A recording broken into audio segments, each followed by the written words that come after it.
ஒரு குரு, இளம் சீடர்கள் எதிரில் உட்காந்துருக்கிறாங்க. குரு பாடம் நடத்திக்கிட்டு இருக்கிறார்.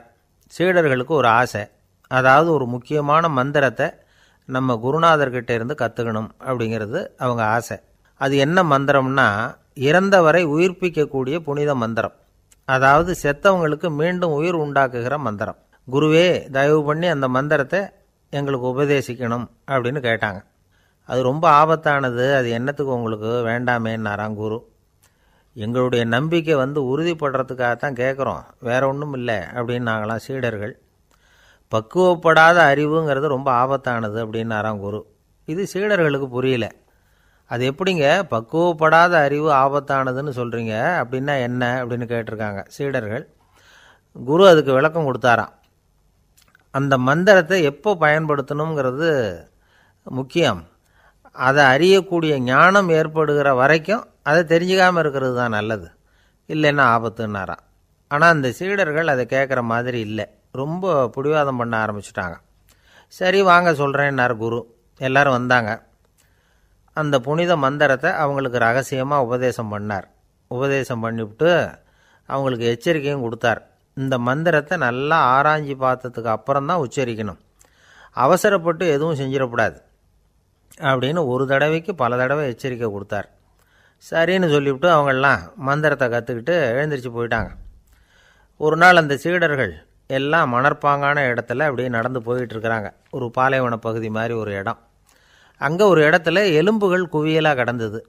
உடனே இந்த சீடர்கள் முன்ன பின்ன யோசிக்காமல், தியானமும் பண்ணாமல், அந்த மந்திரத்தோட பயனை சோதித்து பார்க்கணும் அப்படின்னு நினச்சிக்கிட்டு அந்த மந்திரத்தை உச்சரிக்க ஆரம்பிச்சிட்டாங்க.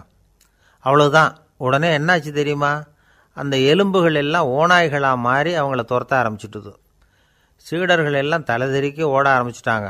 ஓநாய்களும் விடலை, அவங்கள துரத்தி பிடிச்சி கடித்து கொதற ஆரம்பிச்சுட்டுது. அப்போ தான் அந்த சீடர்களுக்கு குரு சொன்ன அறிவுரையோட அர்த்தம் புரிஞ்சுது. பக்குவப்படாத அறிவு ஆபத்தானது அப்படிங்கிறது.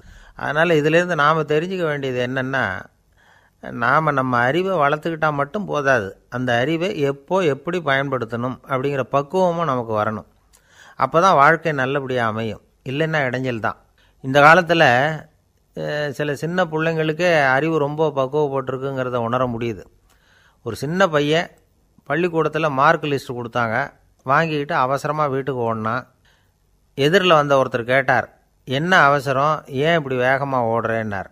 எங்கள் அம்மா கிட்ட அடி வாங்கணும், அதுக்காக தான் ஓடுறேன்னா. அடி வாங்கிறதுக்காக இவ்வளவு அவசரம்னார் அவர். அப்படி இல்லைங்க, நான் போகிறதுக்குள்ளே எங்கள் அப்பா வீட்டுக்கு வந்துட்டாருன்னா அவர்கிட்ட அடி வாங்க வேண்டியிருக்கும், அதை அவாய்ட் பண்ணுறதுக்காக இப்படி ஓடுறேன் அப்படின்னு நானான் அந்த பையன். ரொம்ப நாளைக்கு முன்னாடி ஒரு நாள் கோவலன் நாடகம் நடந்தது. எங்கள் மதுரையில் நடந்தது. அதில் ஒரு முக்கியமான கட்டம், கண்ணகி கிட்ட சிலம்பை வாங்கிக்கிட்டு அதை விற்கிறதுக்காக மதுரை நகருக்கு புறப்படுறான் கோவலன். அந்த சமயத்தில் கண்ணகி பாடுற மாதிரி ஒரு நாடக பாடல், நாடக ஆசிரியர் எழுதினது. அது என்ன பாட்டுன்னா, மா பாவியோர் கூடி வாழும் மதுரைக்கு மன்னா போகாதீர் என்று அப்படின்னு ஆரம்பிக்கும் அந்த பாட்டு. இதுதான் அந்த பாட்டு. இதை கண்ணகி மேடையில் பாடின உடனே கூட்டத்தில் சலசலப்பு. நம்ம ஊர்லேயே நமக்கு முன்னாடியே நின்றுக்கிட்டு மா பாவியோர் கூடி வாழும் மதுரை அப்படின்னு சொல்கிறாங்களே, என்ன தைரியம் அப்படின்னு எல்லாம் குழப்பம் பண்ண ஆரம்பிச்சிட்டாங்க. மக்கள் சத்தம் போட ஆரம்பிச்சிட்டாங்க. எதிர்ப்பு குரல் அது பாட்டுக்கு வர வர அதிகமாக போட்டுது. கொண்டுக்கிட்டு வா அந்த நாடக ஆசிரியரை, எழுதுனது யார் அப்படின்னு ஒரே சத்தம், கூச்சல். வேறு வழி இல்லை. மெதுவாக மேடைக்கு வந்தார் அந்த நாடக ஆசிரியர். 4 பக்கத்திலிருந்தும் கேள்வி கணைகள். மக்களை பார்த்து கொஞ்சம் அமைதியாக இருங்கோ அப்படின்னு சொல்லிவிட்டு தன்னுடைய விளக்கத்தை சொல்ல ஆரம்பித்தார் அந்த நாடக ஆசிரியர். மா அப்படின்னு சொன்னால் திருமகளாகிய லட்சுமி அப்படின்னு அர்த்தம். பா அப்படின்னா கலைமகளாகிய சரஸ்வதி. வி அப்படின்னா மலைமகளாகிய பார்வதி. மா பாவியோர் அப்படின்னா திருமகளும் கலைமகளும் மலைமகளும், இவங்க மூவரும் அப்படின்னு அர்த்தம். இந்த 3 பேரும் வாழ்கின்ற மதுரை புனிதம் நிறைந்தது, சகல செல்வங்களும் நிறைஞ்சது.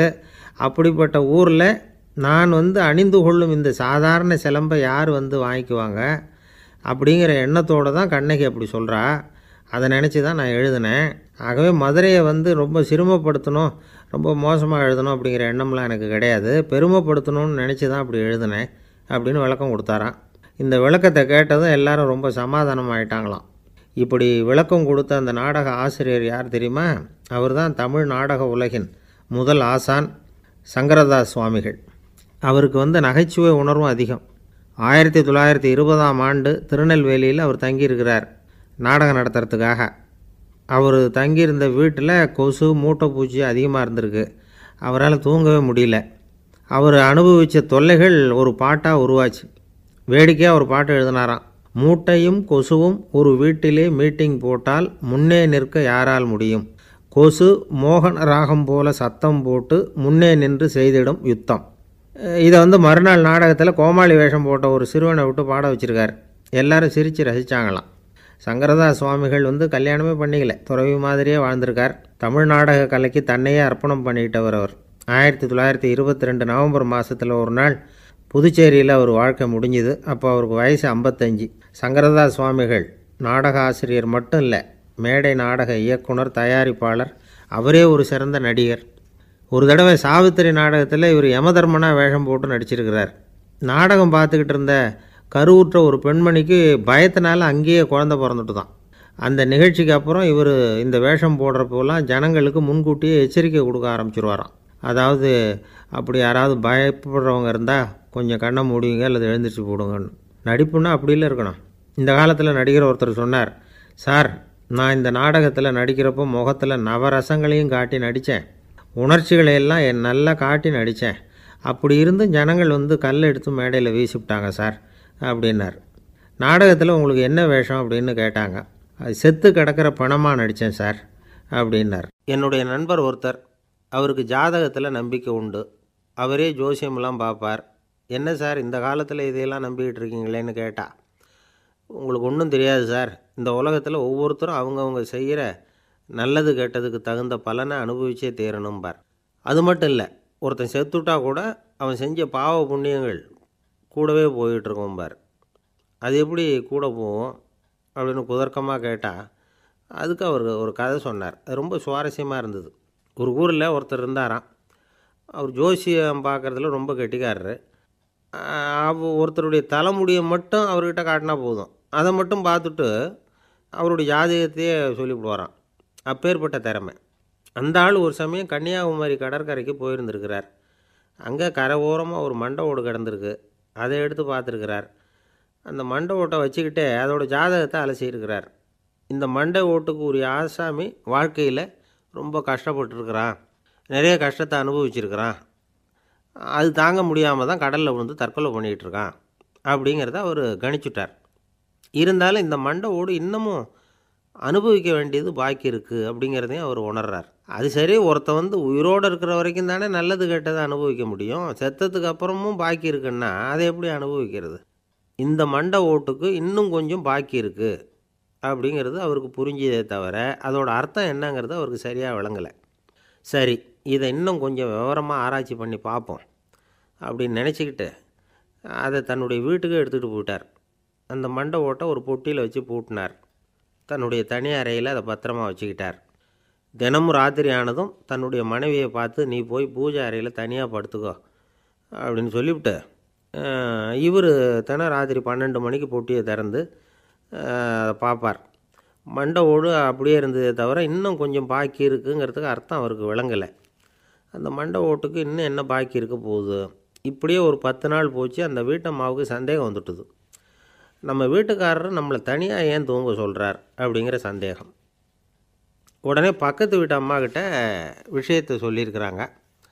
அந்த அம்மா உடனே, நீ கவலைப்படாத, நான் கண்டுபிடிச்சி சொல்கிறேன்னு சொல்லிவிட்டாங்களாம். அன்றைக்கி ராத்திரியே ஜன்னல் வழியாக எட்டி பார்த்துருக்குறாங்க. இந்த ஆள் மண்டை ஓட்டை கையில் வச்சுக்கிட்டு அதை திருப்பி திருப்பி அப்படியும் அப்படியும் பார்த்துக்கிட்டு இருந்தது தெரிஞ்சுட்டுது. மறுநாள் காலையில் அவரோட மனைவியை பார்த்தாங்க. ஏம்மா, உன் வீட்டுக்காரருக்கு நீ முதல் மனைவியா 2வது மனைவியா அப்படின்னு கேட்டாங்க. எனக்கு தெரிஞ்ச வரைக்கும் நான் ஒருத்தி தான் அவருடைய மனைவின்னாங்க. அப்படி இல்லை, நீ அவருக்கு 2வது மனைவி.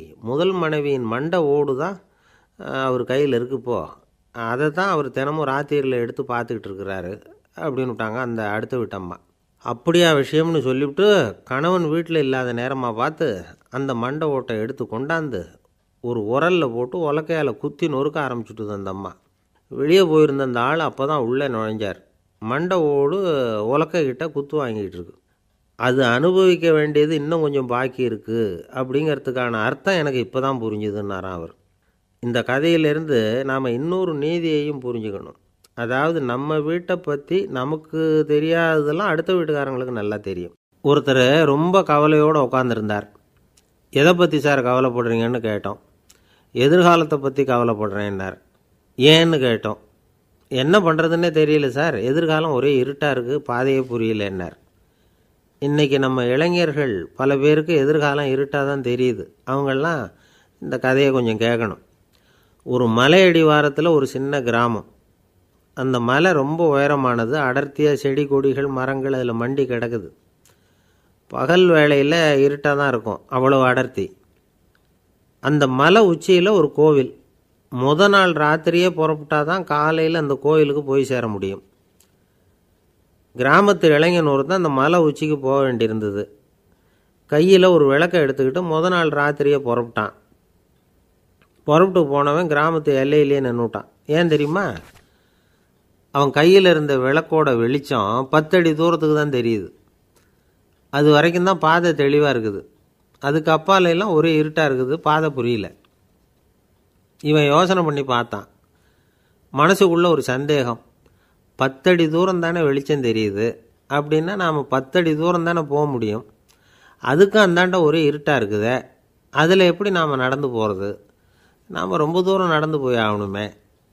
அப்படிப்பட்ட நினப்பெல்லாம் அவனுக்கு வந்துவிட்டுது. இதுதான் அவன் மனசில் ஏற்பட்ட தயக்கம். இப்படி யோசிச்சுக்கிட்டே அந்த இளம் ஆசாமி புறப்பட்ட இடத்துலையே நின்றுக்கிட்டு இருக்கிறான். அந்த சமயத்தில் ஒரு வயசான பெரியவர் அந்த பக்கமாக வந்தார்.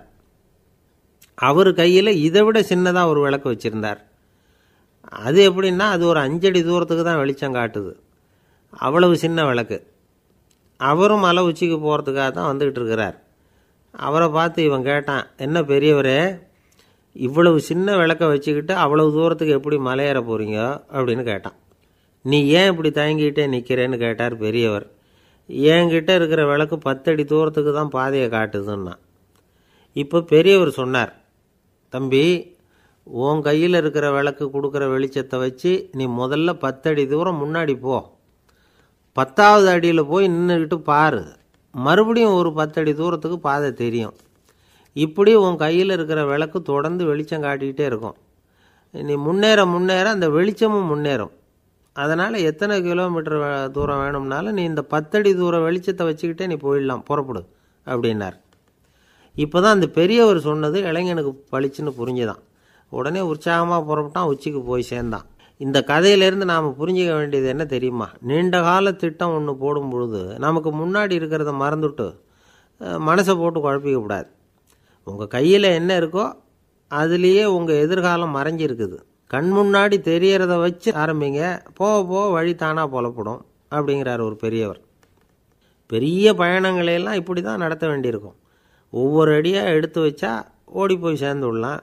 மலைச்சி போய் நின்றுட்டா நின்றுக்கிட்டே இருக்க வேண்டியது தான். நம்ம ஆள்லாம் ரொம்ப மோசமாக இருக்கிறாங்க. ஒருத்தன் அப்படி தான் நீண்ட தூர பிரயாணம் ஒன்று புறப்பட்டான். ரயில் போய்கிட்டே இருந்தது. கொஞ்சம் தூரம் போச்சு, பாதி வழியில் கையில் வச்சுருந்த டிக்கெட்டை காற்றுல விட்டுட்டான். ஐயோ, என் டிக்கெட்டு போயிட்டுதே அப்படின்னு கத்த ஆரம்பிச்சிட்டான். பக்கத்தில் இருந்த பெரியவர் அவனை பார்த்து பரிதாபப்பட்டு, கவலைப்படாத தம்பி, போனால் போகுது, வேறு டிக்கெட் வாங்கிக்கலாம் அப்படின்னு ஆறுதல் சொன்னார். அதுக்கு அவன் சொல்கிறான், சார், நான் அதுக்காக அழலை, அந்த டிக்கெட்டு கிடைச்சா தானே நான் எந்த ஊருக்கு போகணுங்கிறது எனக்கு தெரியும் அப்படிங்கிறான். ஒரு ஊரில் ஒரு ஆள் இருந்தான். அவனுக்கு ஒரே ஒரு மகள். அவளை நல்ல இடத்துல கட்டி கொடுக்கணும்னு ஆசைப்பட்டான். அதுக்காக மாப்பிள்ளை தேடிகிட்டு இருந்தான். அவன் கொஞ்சம் வசதியான ஆள், அதனால் நிறைய பேர் வந்தாங்க. இருந்தாலும் ஒரு நல்ல குணமுள்ள மாப்பிள்ளையாக இருக்கணும் அவன் எதிர்பார்த்தான். அப்படி இருக்கணும்னு தொடர்ந்து முயற்சி பண்ணான். கடைசியாக ஒரு 3 பேர் கிடைச்சாங்க. அந்த 3 பேரில் யாரை தேர்ந்தெடுக்கிறது, இதுதான் அவனுக்கு வந்த குழப்பம். இந்த நிலைமையில் ஒரு பெரியவரை தேடி போனான். அவர்கிட்ட தன்னுடைய பிரச்சனையை சொன்னான். அவர் கொஞ்சம் யோசனை பண்ணார். அதுக்கப்புறம் 3 பேரையும் கூப்பிட்டார்.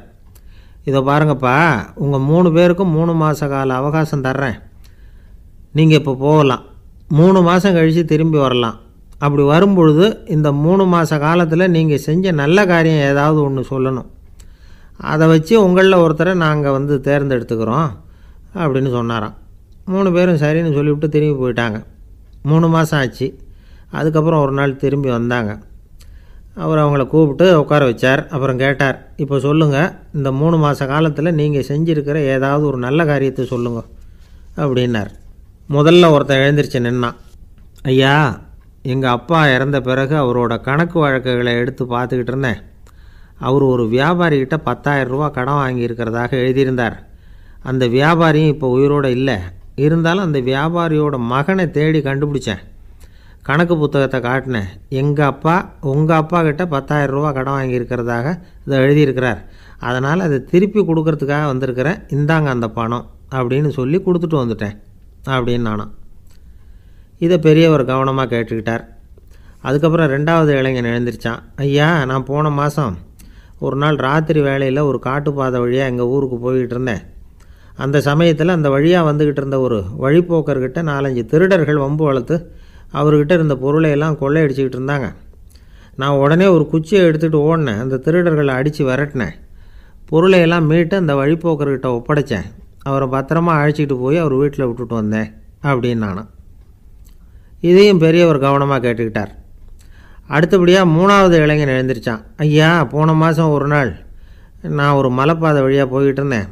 மலைப்பாதை விளிம்பில் ஒரு மதகு கட்டை, அது மேலே ஒரு ஆள் படுத்து தூங்கிட்டு இருந்தான்.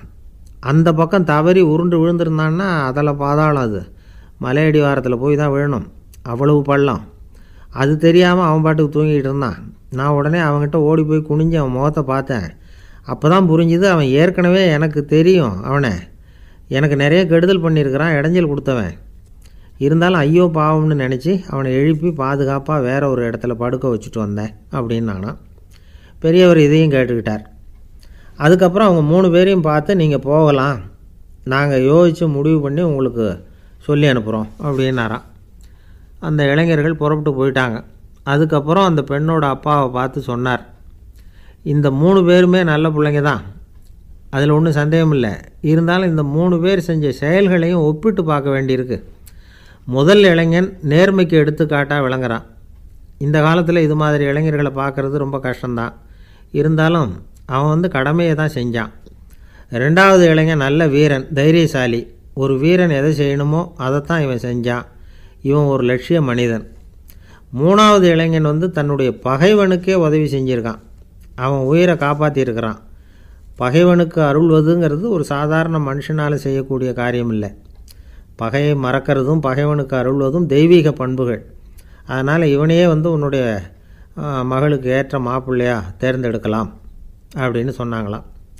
ஒரு நல்ல நாளில் அவங்களுக்கு திருமணம் நல்ல விதமாக நடந்து முடிஞ்சுதான். இது சுவாமி சின்மயானந்தர் சொல்லியிருக்கிற ஒரு கதை. இதிலேருந்து நாம் புரிந்து கொள்ள வேண்டிய ஒரு கருத்து, நமக்கு கெடுதல் பண்ணவங்களுக்கும் நாம் நல்லது செய்யணும். ஆனால் நடைமுறையில் அப்படி நம்மளால் செய்ய முடியறதில்ல. அதுதான் சிக்கல். நம்மால் ஒருத்தங்கிட்ட கேட்டேன், ஏண்டா உன்னுடைய பகைவன் ஒருத்தன் அது மாதிரி ஒரு மலைப்பாதை மதகு கட்டையில் படுத்திருந்தா உடனே நீ என்ன நினைப்ப அப்படின்னு கேட்டோம். இது ஒரு அருமையான சந்தர்ப்பம்னு நினைப்பேன் அப்படின்னா. எதுக்குன்னு கேட்டோம். அவனை அந்த பக்கமாக உருட்டி கீழே தள்ளுறதுக்கு அப்படின்னா. ஒரு காடு, அங்கே புத்தர் அவர் பாட்டுக்கு நடந்து போய்கிட்டே இருக்கிறார். அவருக்கு பின்னாடி ஒரு குரங்கு, அதுவும் தொடர்ந்து வந்துக்கிட்டே இருக்குது. புத்தர் திரும்பி பார்த்தார். குரங்கு அப்படியே குதித்து உயர எழும்பி ஒரு கிளையில் போய் உக்காந்துது. ஏன் இப்படி பண்ணுறேன்னு கேட்டார் புத்தர். என்னை சாதாரணமாக நினைக்க வேணாம், நான் மகாமந்தி, என்னால் எல்லாம் முடியும், முடியாதுங்கிற வார்த்தையே என்னுடைய அகராதியில் கிடையாது, என்ன வேணும்னாலும் செய்வேன் அப்படின்னுது. அப்படின்னா ஒரு பந்தயம் வச்சுக்கலாமான்னார் இவர். ஓ வச்சுக்கலாமேன்னுது.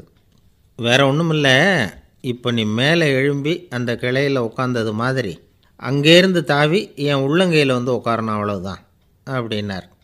அப்படி உட்காந்துட்டா என்ன பரிசு அப்படின்னு கேட்டது. அது சொர்க்கத்தில் இருக்கிற மாமன்னன் மரகத சக்கரவர்த்தியை என்னோட இருக்கும்படியாக கூப்பிட்டுக்கிறேன்.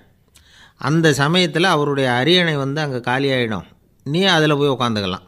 பந்தயத்தில் தோத்துட்டா ஒரு கல்ப காலம் இந்த பூமியில் வாழ வேண்டியிருக்கும், அதுக்கு பிறகு தான் என்கிட்ட வர முடியும், என்ன சொல்கிற அப்படின்னார். குரங்குக்கு தாவறது ஒரு பெரிய காரியமா? இது எனக்கு ரொம்ப சாதாரண விஷயம், என்ன இப்போவே தாவட்டுமா அப்படின்னுது. சரின்னு சொல்லி உள்ளங்கையை நீட்டினார். அவருடைய கை தாமரை இலை அளவுக்கு அப்படியே விரிஞ்சுது. குரங்கு சௌகரியமாக உட்கார்றதுக்காக. குரங்கு தாவறதுக்கு தயாராச்சு. அதுக்கு முன்னாடி ஒரு சின்ன யோசனை. அதுக்கு இந்த கிளையிலேருந்து அந்த கைக்கு தாவறது எனக்கு ரொம்ப அற்பமான ஒரு வேலை. இது ரொம்ப சாதாரணம். என்னுடைய கௌரவத்துக்கு இது சரியாக இருக்காது. அதனால் நான் என்ன பண்ண போகிறேன்னா, இங்கேருந்து கிளையிலேருந்து அப்படியே உயர எழும்ப போகிறேன். எழும்பி மேல் உலகம் போய் அங்கே ஒரு சுற்றிவிட்டு அதுக்கப்புறம் அங்கேருந்து நேராக வந்து இந்த கையில் உட்கார போகிறேன் அப்படின்னு நினச்சிது. என்ன யோசிக்கிற அப்படின்னார் புத்தர். ஒன்றும் இல்லை, இந்த பாயிரம் பார் அப்படின்னு சொல்லி தாவி உயர போயிட்டுது. கொஞ்ச நேரத்தில் வான உலகத்துக்கே போய் சேர்ந்துட்டுது. அங்கே போய் பார்த்தா அங்கே ஒரு 5 பளிங்கு தூண்கள் இளம் சிவப்பு நிறத்தில் நின்றுக்கிட்டு இருக்குது. குரங்கு நினச்சிக்கிட்டது, புத்தர்கிட்ட போய் இந்த பளிங்கு தூண்களை பார்த்தோம்னு சொன்னால் அப்படியே திகைச்சி போயிடுவார், இந்த தூணில் ஏதாவது அடையாளம் செஞ்சுட்டு போகணும் அப்படின்னு அந்த இடத்துல மிதந்துக்கிட்டே நினச்சிது. உடனே ஒரு தூணில் எழுதிச்சு. என்ன எழுதிச்சுன்னா, ஒரு மகா ஞானி இங்கே வந்துட்டு போகிறார் அப்படின்னு எழுதிச்சு. எழுதிவிட்டு அப்படியே கீழே தாவி வந்து புத்தரோட உள்ளங்கையில் உட்காந்துது. எப்படி பார்த்தீங்களா என்னுடைய வேலை?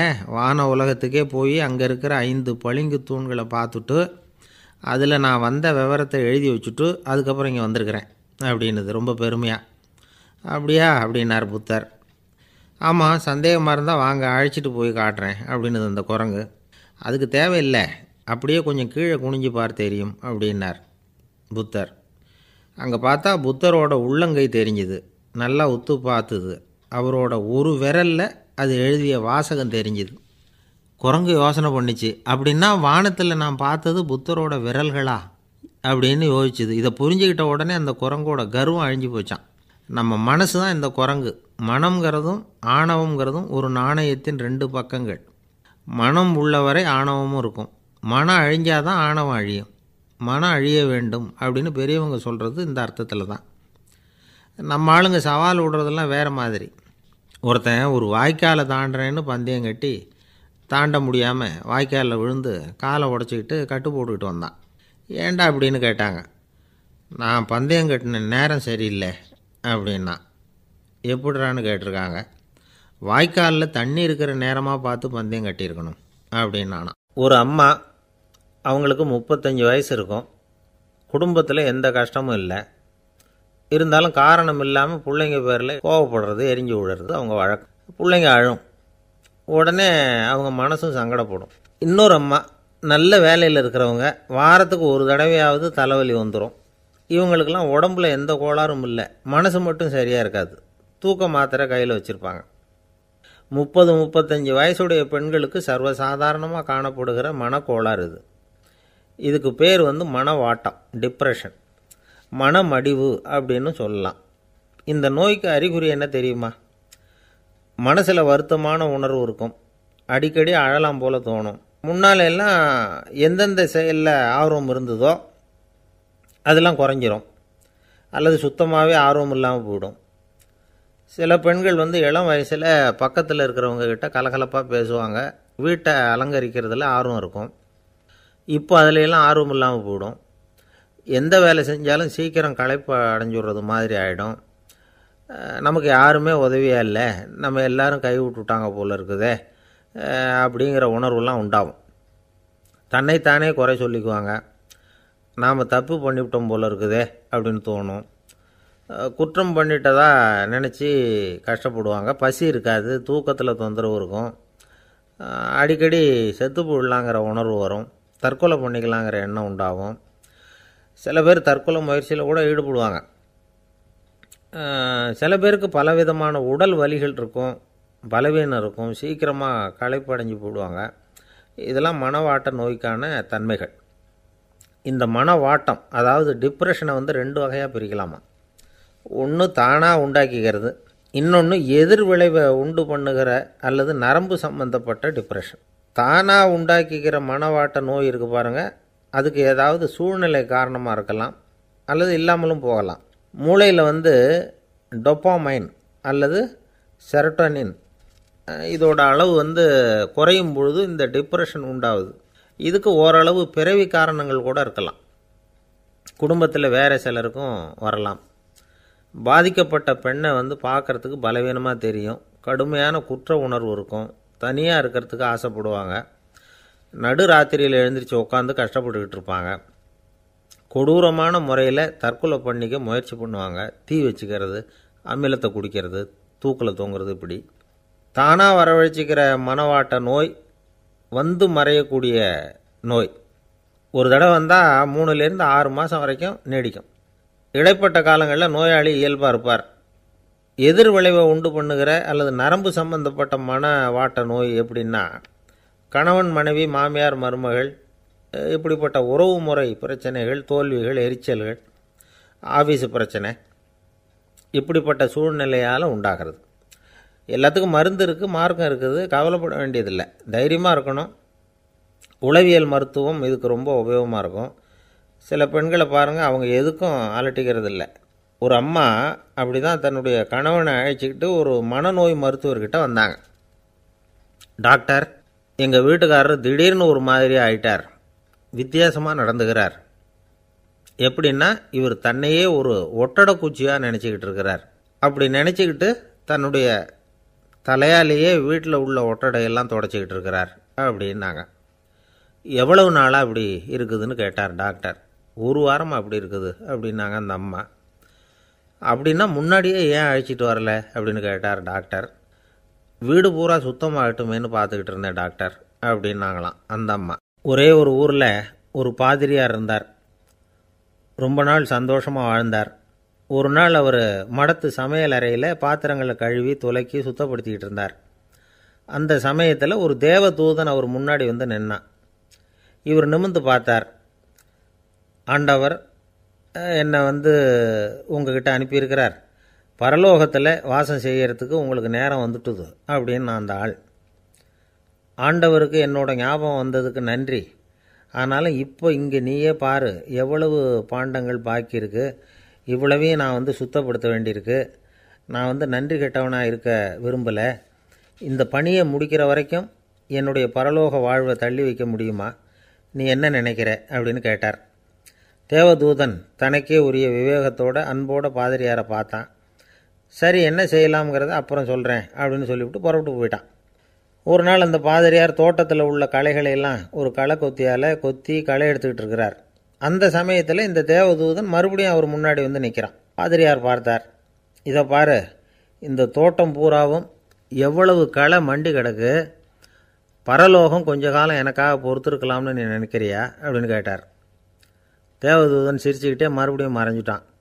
மறுபடியும் அவர் களை எடுக்கிறது, தானிய களஞ்சியத்துக்கு வர்ணம் பூசுறது, இப்படிப்பட்ட வேலைகளில் ஈடுபட்டிருக்கார். இன்னொரு நாள் ஒரு மருத்துவமனையில் நோயாளிகளை கவனிச்சிக்கிட்டு ரொம்ப தீவிரமாக இருக்கிறார் அந்த பாதிரியார். ஒரு நோயாளியோட தாகத்துக்கு தண்ணீர் கொடுத்துட்டு நிமிர்ந்து பார்க்குறப்போ தேவதூதன் மறுபடியும் அவர் முன்னாடி நிற்கிறான். இந்த தடவை பாதிரியார் தன்னலமற்றவராக பேரன்பை காட்டக்கூடிய வகையில் தன்னுடைய 2 கைகளையும் உயர்த்தியபடி தேவதூதனின் கவனத்தை பிணியால் வாடக்கூடிய நோயாளிகளின் பக்கம் திருப்பினாராம். தேவதூதன் ஒன்றும் சொல்லலை, மறைஞ்சிட்டான். அன்னைக்கு சாயந்தரம் பாதிரியார் மடத்தில் உள்ள தன்னுடைய அறைக்கு போய் இளைப்பாறினார். யோசித்து பார்த்தார். தேவதூதனையும் தேவதூதனின் விருப்பத்தையும் பல நாள் தள்ளி போட்டு வந்ததையும் அவர் ரொம்ப நினச்சி பார்த்தார். திடீர்னு தான் முதுமை அடைகிறதையும் சோர்வு அடைகிறதையும் உணர்ந்தார். ஆண்டவரை நினச்சார். ஆண்டவரே, உம்முடைய தூதனை மறுபடியும் என்கிட்ட அனுப்புனா நான் சந்திக்கிறதுக்கு ஆவலாக இருக்கேன் அப்படின்னு சொல்கிறப்பவே தேவதூதன் பக்கத்தில் நின்னான். பாதிரியார் நிமிர்ந்து பார்த்தார். நீ இப்போவே என்னை அழைச்சிக்கிட்டு போக விரும்பினா நான் பரலோகத்துக்கு வர்றதுக்கு தயாராக இருக்கேன்னார். தேவதூதன் அந்த பாதிரியாரை அன்போடவும் விவேகத்தோடவும் பார்த்து, நீங்கள் என் கூட பரலோகத்துக்கு வர்ற தயாராக இருக்கிறதா சொல்கிறீங்க, ஆனால் நீங்கள் இதுவரைக்கும் வேறு எங்கே இருந்ததா நினைக்கிறீங்க அப்படின்னானா. அப்படின்னா இதுவரைக்கும் இருந்த இடம்தான் பரலோகம் அப்படிங்கிறத உணர்த்தியிருக்கிறான். பரலோகம்னா என்னென்னு புரிஞ்சுக்கிறதுக்கு இந்த சம்பவம் நமக்கு உதவியாக இருக்குது. தொண்டு செய்கிறத விட பெரிய செயல் வேறு எதுவும் இருக்க முடியாது. அது நம்ம மனசுக்கு கொடுக்குற சுகத்தை வேறு எதுவும் கொடுக்க முடியாது. நாம் தொண்டு செய்கிற இடம் தான் அந்த புண்ணிய இடம். ஆனால் இந்த காலத்துல எல்லாம் நாம் தொண்டு செய்யணும்னு நினச்சி ஏதாவது ஆரம்பித்தா கூட அதை ஒரு மாதிரியாக சுற்றி நின்று வேடிக்கை பார்க்க ஆரம்பிச்சிடுறாங்க. ஒரு பெரியவர் அப்படி தான் ஒரு தொண்டு செஞ்சுக்கிட்டு இருந்தார். ஒரு கோவில் கட்டிக்கிட்டு இருந்தாங்க. அதில் ஒரு இடத்துல ஒரு பலகையை வச்சு ஆணி அடிக்கிற வேலையை செஞ்சுக்கிட்டு இருந்தார் அந்த பெரியவர். ஒரு சின்ன பையன் அதை ரொம்ப ஊக்கமாக அக்கறையாக கவனிச்சிக்கிட்டு இருந்தான். பெரியவர் இதை கவனித்தார். என்னப்பா பார்க்குற, உனக்கும் இது மாதிரி தொண்டு செய்யணும்னு ஆசையாக இருக்கா அப்படின்னு கேட்டார். அதுக்கு அந்த பையன் சொல்கிறான், அப்படி இல்லைங்க, நீங்கள் ஆணி அடிக்கிறப்போ கையில் சுத்தியால் அடிச்சுக்கிட்டா எப்படி துடிப்பீங்க எப்படி கத்துவீங்கன்னு தெரிஞ்சுக்கிறதுக்காக அதை பார்க்கணும்னு ஆசை, அதுக்காக தான் காத்துக்கிட்டு இருக்கேன் அப்படின்னு நானும். ஒரு ஊரில் ஒரு ஞானி இருக்கிறார், ரொம்ப பெரிய ஞானி, ரொம்ப வயசாகிட்டுது. கடைசி காலத்தில் அவர்கிட்ட சில பேர் வந்தாங்க. உங்கள் குரு யார் அப்படின்னு கேட்டாங்க. அவர் நிமிர்ந்து பார்த்தார். எனக்கு ஆயிரக்கணக்கான குருமார்கள் உண்டு, அவங்க பேரெல்லாம் சொல்லணும்னா இந்த காலம் பத்தாது, ஆனால் முக்கியமான ஒரு 3 பேரை பற்றி மட்டும் உங்களுக்கு சொல்கிறேன் அப்படின்னாராம். அப்புறம் சொன்னார், அந்த 3 பேரில் ஒருத்தன் ஒரு திருடன். ஒரு சமயம் ஒரு பாலைவனம் வழியாக நான் போய்கிட்டு இருந்தேன். அப்போது வழி தவறி போய் ஒரு கிராமத்துக்கு போயிட்டேன். அது இருட்டு நேரம், நடுராத்திரி, ஊரே உறங்கி போச்சு. அந்த நேரத்தில் ஒரு ஆள் மட்டும் ஒரு வீட்டு சுவத்தில் ஏதோ பண்ணி உள்ளே நுழையிறதுக்கு முயற்சி பண்ணிகிட்ருக்கிறான். அவங்கிட்ட போய் நான் இன்றைக்கி இங்கே எங்கே தங்க முடியும் அப்படின்னு கேட்டேன்.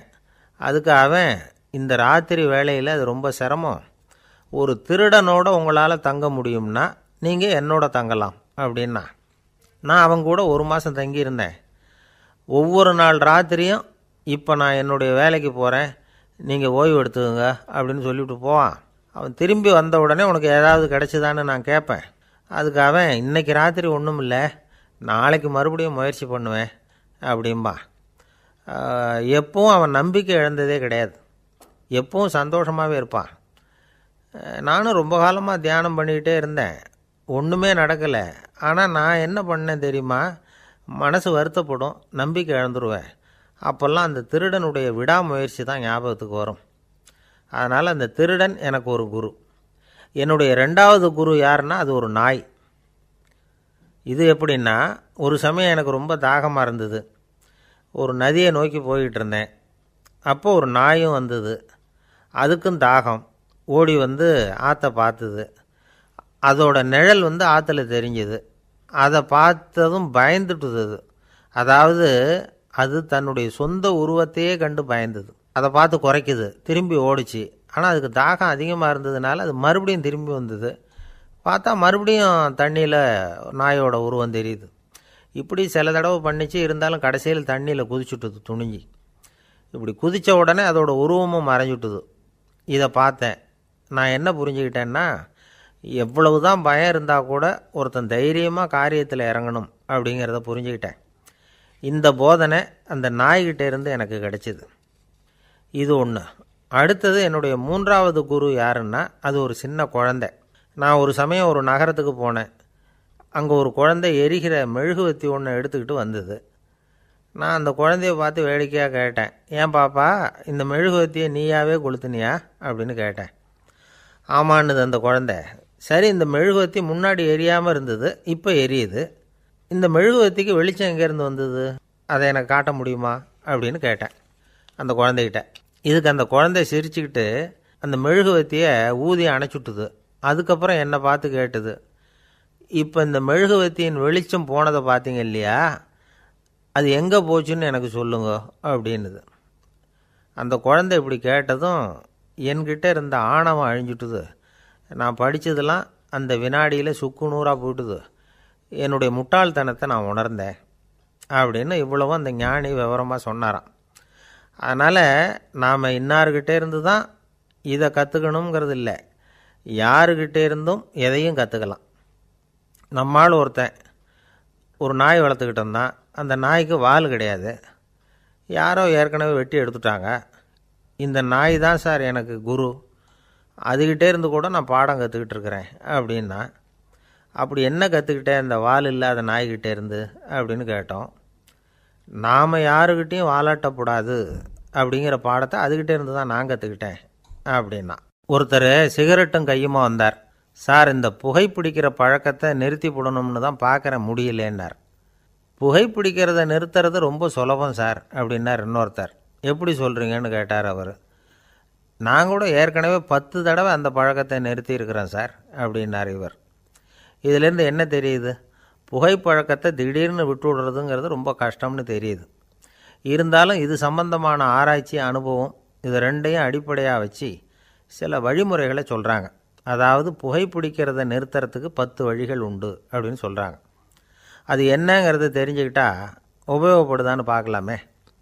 முதல் கருத்து என்னன்னா, கொஞ்ச நாளைக்கு புகைப்பிடிக்கிற நண்பர்களை விட்டு விலகி இருக்கணும். இதனால் புகைப்பிடிக்கிற ஆசை குறையும். அந்த பழக்கத்தை மறுபடியும் ஆரம்பிக்கக்கூடாதுங்கிற எண்ணம் உறுதிப்படும். ரெண்டாவது கருத்து, புகைப்பிடிக்கிறதை எதிர்த்து தீவிரமாக பிரச்சாரம் செய்ய ஆரம்பிச்சிடணும். அது அடுத்தவங்களுக்கும் உபயோகப்படும், உங்களுக்கும் உபயோகப்படும். உங்கள் உள்ளுணர்வை அது தூண்டும், உங்களை உறுதி கொள்ள வைக்கும். மூன்றாவது கருத்து என்னென்னா, தினமும் 2 தடவை குளிக்கணும். எப்படி தெரியுமா? முதல்ல வெது வெதுப்பான தண்ணீர், அப்புறம் குளிர்ந்த தண்ணீர், இப்படி மாறி மாறி குளிக்கணுமா. நாலாவது கருத்து, உடற்பயிற்சிகள் செய்யணும். மூச்சு வாங்குற மாதிரியான பயிற்சிகள் ரொம்ப நல்லதான். பிராணாயாமம் அப்படிங்கிற மூச்சு பயிற்சி ரொம்ப நல்லதுங்கிறாங்க. அப்புறம் ஐந்தாவது கருத்து, சாப்பாடு மிதமாக இருக்கணும், சீராக இருக்கணும். பச்சை காய்கறிகள், பழங்கள் சாப்பாட்டில் சேர்த்துக்கலாம். அடிக்கடி கொஞ்சம் கொஞ்சமாக சாப்பிட்டு ரத்தத்தில் சர்க்கரையின் அளவை பராமரிக்கணும். இது நரம்புகளை அமைதிப்படுத்தும். ஆறாவது கருத்து என்னென்னா, ரொம்ப நேரம் பசியோடு இருக்கக்கூடாது. புகைப்பிடிக்கிறத நிறுத்த முயற்சி செய்யும் பொழுது எடை குறைப்பு நடவடிக்கைகளை மேற்கொள்ளக்கூடாது.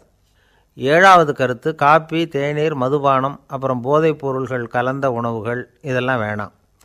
புகைப்பிடிக்கிறத அதெல்லாம் ஊக்கப்படுத்தும். கடுகு, மிளகு, அப்புறம் காரமான பொருள்களை தவிர்க்கணும். உப்பு அளவை குறைக்கணும். தினமும் 10 குவளை தண்ணீராவது குடிக்கணும். வெறும் தண்ணி புகைப்பிடிக்கிற ஆவலை தணிக்குதான். எட்டாவது கருத்து, கையில் சிகரெட்டு, புகையில ஏதாவது இருந்தால் உடனே தூக்கி எறிஞ்சிருங்க. அது கையில் இருக்கிற வரைக்கும் புகைப்பிடிக்கிற ஆசை வந்துக்கிட்டே இருக்கும். 9வது கருத்து என்னென்னா, இறை நம்பிக்கை உள்ளவங்க புகைப்பிடிக்கிற எண்ணம் வர்றப்போவெல்லாம் பிரார்த்தனை செய்ய ஆரம்பிச்சுடலாம். 10வது கருத்து, உங்களுக்கு ரொம்பவும் வேண்டியவங்க யாரோ அவங்கக்கிட்ட எல்லாம் நீங்கள் புகைப்பிடிக்கிறத நிறுத்தி விட்டதாக சொல்லிவிடுங்க. இந்த 10 வழிகளையும் கடைபிடிக்க ஆரம்பிச்சுட்டா புகைப்பிடிக்கும் பழக்கத்தை நிறுத்தி விடலாம் அப்படின்னு சொல்கிறாங்க அனுபவப்பட்டவங்க. முயற்சி பண்ணி பார்க்கலாம். ஒரு முக்கியமான இடத்துல நின்றுக்கிட்டு இருந்தார் ஒருத்தர். அங்கே இன்னொருத்தர், ஏன் சார் இந்த இடத்துல சிகரெட் பிடிக்கலாமா அப்படின்னு அனுமதி கேட்டார். இந்த இடத்துல சிகரெட் பிடிக்கக்கூடாதுங்க அப்படின்னாரு இவர். நீங்கள் இப்படி சொல்கிறீங்க, ஆனால் இந்த இடத்துல கீழே நிறைய சிகரெட் துண்டுகள் கிடக்குதே, அவங்கெல்லாம் யார்? அவங்கெல்லாம் உங்கள் மாதிரி என்கிட்ட அனுமதி கேட்காதவங்க அப்படின்னாராம் இவர். இந்த உலகத்தில் எவ்வளவோ உயிரினங்கள் இருக்குது. ஒவ்வொன்றும் ஒவ்வொரு விதமாக சண்டை போடுது. இப்போ 2 மாடு சண்டை போட்டுக்குதுன்னு வச்சுக்கோங்க, என்ன பண்ணும்? 2 முட்டிக்கும். அதுக்கு சண்டை போடுறதுக்கு ஆயுதமாக உபயோகப்படுறது அதோட கொம்பு. 2 சேவல் சண்டை போட்டுக்குதுன்னு வச்சுக்கோங்க, அதுக்கு ஆயுதமாக உபயோகப்படுறது அதோட கால் நகம். காலால் தான் அது ஒன்றோட ஒன்று சண்டை போட்டுக்கும். ஆனால் 2 மனுஷன் சண்டை போட்டுக்கிறான்னு வச்சுக்கோங்க, இவன் இன்னதை தான் ஆயுதமாக உபயோகப்படுத்துவான்னு குறிப்பிட்டு சொல்ல முடியாது. கல்லை எடுப்பான், கத்தி எடுப்பான், துப்பாக்கி எடுப்பான், என்ன வேணாலும் பண்ணுவான். வாயால் திட்டுவான், கையால் அடிப்பான், காலால் உதைப்பான், சகலகலாக வல்லவன். விலங்குகள்லாம் பொதுவாக வாயை சாப்பிட்றதுக்கு மட்டும்தான் உபயோகப்படுத்துது. ஆனால் இவனுக்கு சாப்பிட்றதுக்கும் அதுதான், சாப்பிட்டு விட்டு திட்டுறதுக்கும் அதுதான். ஆனால் ஒரு விஷயத்தில் மட்டும் கெட்டிக்கிறேன். அதாவது நாம் சண்டை போட்டுக்கிட்டாலும் பரவாயில்லை, கோழிகள் சண்டை போடாமல் இருக்கணும் அப்படின்னு ஆசைப்படுறான். எதுக்காக? கோழிகள் சண்டை போடாமல் இருந்தால் நிறைய முட்டைகள் போடுமா, அதுக்காக தான் இந்த அக்கறை. கோழி பண்ணை வச்சுருக்கிறவங்களுக்கு இது ஒரு பெரிய பிரச்சனை. அதாவது பண்ணையில் இருக்கிற கோழிகளுக்குள்ளே அடிக்கடி சண்டை வந்துடும். அதனால் முட்டை உற்பத்தி குறைஞ்சிரும். சரி, இதுக்கு என்ன பண்ணுறது? பண்ணையில் போய் உட்காந்துக்கிட்டு தினமும் பஞ்சாயத்து பேசிகிட்டு இருக்க முடியுமா? அமெரிக்காவில் கோழி பண்ணை வச்சுருக்கிற ஒருத்தர் இதை பற்றி யோசனை பண்ணி பார்த்தாராம். ஒரு வழியையும் கண்டுபிடிச்சிருக்கார். கோழிக்கெல்லாம் மூக்கு கண்ணாடி மாட்டி விட்டுட்டோம்னா அது சண்டை போடுற குணம் குறைஞ்சிரும், முட்டை அதிகமாகிடும். அந்த கண்ணாடியில் உள்ள லென்ஸு சிவப்பு நிறத்தில் இருக்கணும், அவ்வளவுதான் அப்படின்னு அவர் கண்டுபிடிச்சாராம். இது ஏற்கனவே நடைமுறையில் கண்டுபிடிக்கப்பட்ட ஒரு விஷயம். ஆனால் எல்லா கோழிக்கும் சிவப்பு மூக்கு கண்ணாடி எப்படி மாட்டி விடுறது? அப்படியே மாட்டி விட்டாலும் அது நழுவாமல் இருக்கணுமே. இப்போ நாமெல்லாம் நடு விரலால் மூக்கு கண்ணாடி நடுவில் தொட்டு அப்படி ஸ்டைலாக சரி பண்ணிக்கிறோம். அது மாதிரி கோழி எப்படி சரி பண்ணிக்கும்? இதுதான் பிரச்சனை. இதுக்கு அவர் என்ன வழி கண்டுபிடிச்சாருன்னா, கோழிக்கெல்லாம் மூக்கு கண்ணாடிக்கு பதிலாக விழியொட்டு வில்லைகள், கான்டாக்ட் லென்ஸ், அதை பொருத்தி விட்டா என்ன அப்படின்னு யோசனை பண்ணார். அதே மாதிரி பண்ணார். அதே மாதிரி செஞ்சு பார்த்தார், வெற்றி. அதுக்கப்புறம் கோழியெல்லாம் சண்டை போட்டுக்கலையாம், சமாதான பிரியர்கள் ஆகிட்டு தான். கோழிகளுக்கு இயல்பாகவே சண்டை போடுற குணம் உண்டு.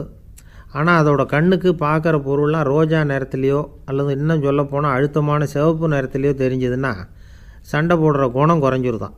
அந்த சமயத்தில் அது அதிகமாகவும் முட்டையிட ஆரம்பிச்சுடுதான். அதே நேரத்தில் இறை எடுக்கிறத கூட குறைச்சிக்குதான். இது ஏன் இப்படி பண்ணுதுங்கிறது விஞ்ஞானிகளுக்கு இன்னமும் புரியலையா.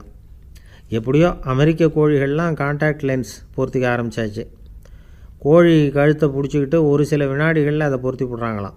கோழியோட ஆயுள் பூரா அது அப்படியே இருக்குமா.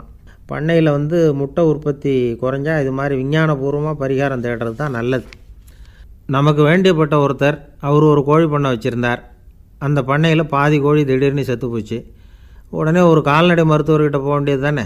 அங்கே போகல. உள்ளூரில் மந்திரம் பண்ணிகிட்டு இருந்த ஒரு சாமியார்கிட்ட போனார். அவர் காலில் விழுந்தார். சாமி, என் பண்ணையில் பாதி கோழி செத்து போட்டுதுன்னார். சாமியார் யோசனை பண்ணார். சரி, பண்ணையில் வாசப்படி கிழக்கு பக்கமாக வச்சுருக்கியா மேற்கு பக்கமாக வச்சுருக்கியான்னு கேட்டார். கிழக்கு பக்கமாக இருக்குன்னார் அவர். அதுதான் தப்பு, மேற்கு பக்கமாக அதை மாற்று சரியாக போடும்னாராம். அதே போல் இவர் போய் மாற்றிவிட்டார். அப்பவும் பாதி செத்து போச்சு. மறுபடியும் சொன்னார், சாமி மறுபடியும் பாதி கோழி செத்து போட்டுதேன்னார். சரி, கூரை எப்படி போட்டிருக்க, ஓடு போட்டிருக்கியா இல்லை கீத்து போட்டிருக்கியான்னார். ஓடு போட்டிருக்கேன்னாராம் அவர். அதுதான் தப்பு, அதை கீத்து போட்டுரும் சரியாக போடும்னாராம். சரின்னு போய் அதையும் மாற்றி பார்த்தார். மறுபடியும் போயிட்டுது, கோழி செத்து போச்சு. வந்தார். மறுபடியும் பாதி செத்து போச்சு சாமின்னு வந்தார். இவரும் யோசனையை மாற்றி மாற்றி சொல்லிகிட்டே இருக்கிறார். இப்படி அவரும் மாற்றி மாற்றி பார்த்தார். 6வது தடவையாக அவரை தேடிட்டு வந்தார். அந்த சமயத்தில் இவர் ரொம்ப தீவிரமாக யோசனை பண்ணி பார்த்துட்டு, அது சரிப்பா, நீயும் என்கிட்ட சளைக்காமல் வந்துக்கிட்டு இருக்கிற, நானும் யோசனை சொல்லிகிட்டு இருக்கேன். இப்போவும் உங்ககிட்ட சொல்கிறதுக்கு என்கிட்ட யோசனை நிறையா இருக்குது. ஆனால் சோதிக்கிறதுக்கு உங்ககிட்ட கோழி இல்லையே, என்ன பண்ணுறது அப்படின்னாராம் இவர். ஒரு தெருவில் சில சிறுவர்கள் விளையாடிக்கிட்டு இருந்தாங்க. ஏதோ ஒரு உயரமான கல்லை நடுத்தெருவில் வச்சு அதை சுற்றி சுற்றி ஓடி வந்துக்கிட்டு இருக்கிறாங்க. அது என்ன விளையாட்டோ அவங்களுக்கு தான் தெரியும். கொஞ்ச நேரம் அப்படி விளையாடிக்கிட்டு இருந்தவங்க விளையாடி முடித்ததும் அந்த கல்லை நடுத்தெருவில் அப்படியே விட்டுட்டு அவங்கவுங்க வீட்டுக்கு ஓடி போட்டாங்க. அதுக்கப்புறம் அந்த வழியாக 2 பெண்கள் பேசிக்கிட்டே வந்தாங்க. பேச்சு சுவாரஸ்யத்தில் நடுத்தெருவில் இருந்த அந்த கல்லை கவனிக்கலை. காலில் இடிச்சுட்டுது, லேசாக ரத்தம் வந்துட்டுது. வலி தாங்கலை. காலில் இடிச்சுக்கிட்ட பொண்ணு திட்ட ஆரம்பிச்சுட்டுது. வர வர ஊர் உலகம் ரொம்ப கெட்டு போச்சு, யாருக்கும் பொறுப்பே கிடையாது பாரு, இப்படி நடுத்தருவில் பொறுப்பு இல்லாமல் இப்படி கல்லை போட்டு வச்சுருக்குறாங்களே, இது நியாயமா அப்படின்னு சொல்லி இந்த சமூகத்தை கடுமையாக விமர்சனம் பண்ணிக்கிட்டு அவங்க போயிட்டாங்க. கொஞ்ச நேரம் கழித்து ஒரு வாலிபன் அந்த வழியாக வந்தான். அந்த கல்லை பார்த்தான், நின்னான். ஒரு நிமிஷம் யோசனை பண்ணான். என்ன பண்ணலாம்னு பார்த்தான். தன்னுடைய வீரத்தையும் பலத்தையும் காட்டணும்னு நினச்சான். பின்னாடி போனான். அப்புறம் வேகமாக ஓடி ஒரு சின்ன ஹை ஜம்ப் அப்படியே துள்ளி குதித்தான். துள்ளி குதித்து தாண்டி அந்த பக்கமாக போய் விழுந்தான். அப்படியே விசில் அடிச்சுக்கிட்டு அவன் பாட்டுக்கு நடந்து போகிறான். அடுத்தபடியாக ஒரு காதல் ஜோடி அந்த வழியாக வந்தது. நடுத்தெருவில் கல் கண்ணில் பட்டது. அவங்க 2 பேரும் ரொம்ப நெருக்கமாக சேர்ந்து வந்துக்கிட்டு இருக்கிறாங்க. நடுவில் கல் இருக்கிறதுனால கொஞ்ச நேரம் 2 பேரும் விலகி மறுபடியும் இந்த பக்கம் சேர்ந்து போகணும். கொஞ்ச நேரம் நாம் பிரிய வேண்டி இருக்குதே அப்படின்னு வருத்தத்தோடு முணுமுணுத்துக்கிட்டே இந்த பக்கம் வந்தாங்க. அதுக்கப்புறம் வழக்கம் போல் சேர்ந்து அவங்க பாட்டுக்கு எதிர்காலத்தை பற்றி கற்பனை பண்ணிக்கிட்டே போயிட்டாங்க. கடைசியாக அந்த வழியாக பார்வை இல்லாத ஒருத்தர் வந்துக்கிட்டு இருக்கார்.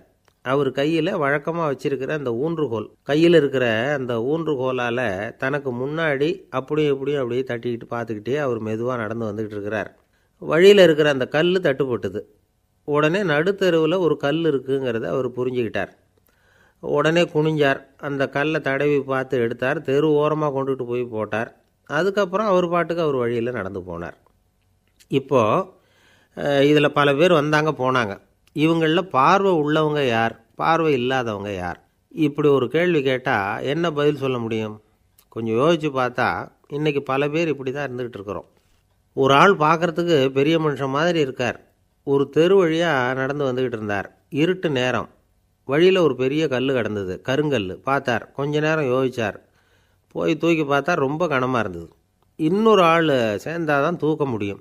இவர் உடனே ரோட்டோரமாக போய் ஒரு மரத்தடியில் உட்காந்துக்கிட்டார். 2 பக்கமும் பார்த்துக்கிட்டே இருக்கார், யாராவது வர்றாங்களான்னு. கொஞ்ச நேரத்தில் ஒருத்தர் வந்தார். இவருக்கு தெரிஞ்சவர்.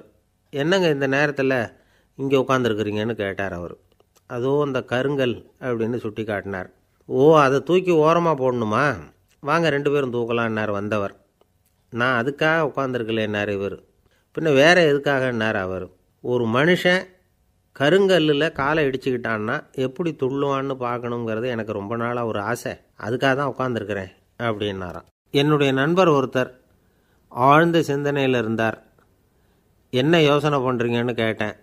தலைவர் ஆகணும்னு பார்க்குறேன், அதுதான் என்ன வழின்னு யோசிச்சுக்கிட்டு இருக்கேன்னார்.